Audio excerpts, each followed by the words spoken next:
सत श्री अकाल, good morning. मैं माही शर्मा, आप देख रहे रिपब्लिक भारत टीवी। आप हमारे चैनल को सब्सक्राइब कीजिए, बेल आइकन को दबाइए ताकि आप हमारे नए नए वीडियो को देख सकें, नए नए नोटिफिकेशन को देख सकें। आज की ताज़ा खबर जहाँ पर भाजपा की तरफ से यहाँ पर किसान भारतीय जनता पार्टी जिंदाबाद, नरेंद्र मोदी जिंदाबाद। आप देख सकते हैं यहाँ पर नित्यानंद राय वंदनीय मातृभूमि भारतीय जनता पार्टी रोहतास जिला के इस सासाराम में किसान महासम्मेलन के दफ्तर संचालन कर रहे काफी भारतीय जनता पार्टी के रोहतास जिला के सम्मानित जिलाध्यक्ष और हमारे बड़े भाई आदरणीय सुशील कुमार जी इस अवसर पर उपस्थित हैं। सर क्या लगता है कि किसान आंदोलन दुख में उमट गया है? किसान आंदोलन जो है दुख में उमट गया है। आंदोलन है ही नहीं पहले, इसलिए ये कितना खंड में और आगे जाके बढ़ेगा क्या अभी नहीं कहा जा सकता। लेकिन सर ये किसान आगे देखिए क्या क्या होगा। जब ये किसान आंदोलन नहीं है तो फिर सरकार क्यों बात कर रही है? जब ये किसान आंदोलन नहीं है तो सरकार क्यों किसानों से बात कर रही है? हम किसानों से बात कर रहे हैं, अब बार बार एक ही बात को कहें। ये भ्रम फैलाया जा रहा है, इस भ्रम को दूर करने के लिए हम बात कर रहे हैं। तो फिर ये देश को भ्रम फैला करके लोगों ने इस देश को तोड़ने की कोशिश की, देश टूटा भी, इसलिए हम मैदान में हैं। तो ये एमएसपी को कंपलसरी कर दिया जाए सर, कि इससे नीचे कोई खरीद जाएगा तो उसका कानून इसे भी किया जाए।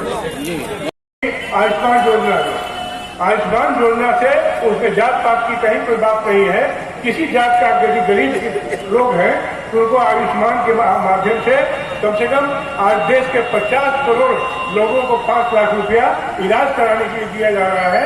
तो प्रधानमंत्री के शासनकाल में ऐसा काम जो हो रहा है ये छोटे गरीबों के हित में है, तो कैसे किसान विरोधी हो सकता है? कैसे किसान विरोधी हो सकता है? उसके अलावा 11 करोड़ कम से कम सरकार।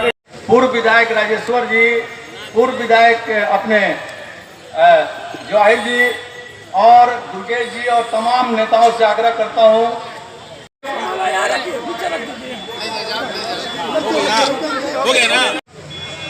दुर्गेश जी हैं, युवा मोर्चा के प्रदेश अध्यक्ष जी हैं।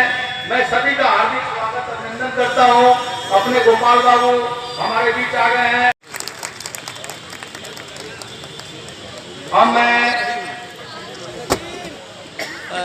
क्योंकि आप बहुत देर से बैठे हैं।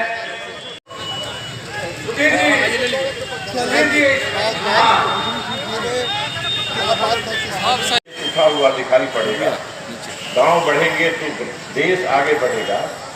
गांव की उन्नति देश की उन्नति होगी। गांव देशों से ही जाना जाएगा। गांधी ने इतनी बातें कही, उन्होंने भरोसा किया गांधी पर और कहा नहीं चलिए हम आंदोलन में शामिल होंगे। तब भारत के 7 लाख गांव के लोग जब सड़क पर निकले थे तो फिरंगियों का, अंग्रेजों का बोलिया बस्तर बंधा था। लेकिन गांधी ने जो सपना देखा था, कुटीर उद्योग का सपना देखा था, हमारी माताएं और बहनें यहाँ बैठी हुई हैं, उनका योगदान, आत्मनिर्भर भारत की बात आज हो रही है, आत्मनिर्भर बिहार राज्य की बात आज हो रही है। तो उसमें 100% आबादी की बात नहीं होगी तो यह बात कैसे होगी? केवल पुरुषों से ही देश आगे नहीं बढ़ सकता। आधी जो भागीदारी है, आधी जो आबादी है, वह जब तक आत्मनिर्भर भारत में खड़ी नहीं होगी, अपना योगदान नहीं करेगी, देश आगे नहीं बढ़ेगा और भारत आत्मनिर्भर भी नहीं बन पाएगा। इसलिए लेकिन हुआ क्या? गांधी के अनुयायी जो लोग सत्ता में आए थे, जिन लोगों के हाथ में देश का शासन का बागडोर हाथ में मिला था, उन लोगों ने क्या किया? वह देश को किधर ले गए? वह देश को उधर ले गए।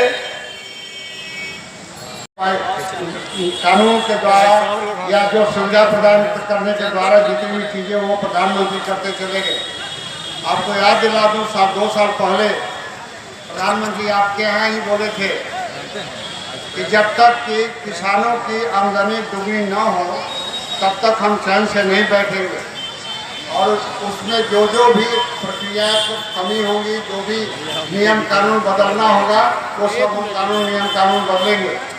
अभी जो केस में हंगामा टीवी पर देख रहे होंगे या जो पंजाब में और यूपी के बॉर्डर पर धरना चल रहा है, उसमें कहीं कोई चीज़ नहीं है। ये सब राजनीति का खेल है, क्योंकि प्रधानमंत्री जहाँ आप देखिए कम्युनिस्टों ने गरीबों के बीच में जाकर उनका शोषण किया वोट के राजनीति से, और वहाँ नरेंद्र भाई मोदी सीधे पहुँच गए, उनका दाल गलना बंद हो गया। एक किसान थे जिसको बरगलाते थे लोग, किसानों के यहाँ भी प्रधानमंत्री का ज़्यादा सुविधा होना शुरू हो गया, किसान भी डायरेक्ट सीधे नरेंद्र भाई मोदी को देखने लगे। तो जितनी राजनीतिक पार्टियां थी उनके पैर के नीचे का जमीन खिसक गया। अब उनके पास कोई इशू ही नहीं रह गया कि वो कुछ न कुछ करके अब लोगों को बरगलाए। पहले राजनीति होती थी, राजनेता बोलते थे सिर्फ वोट की राजनीति के लिए।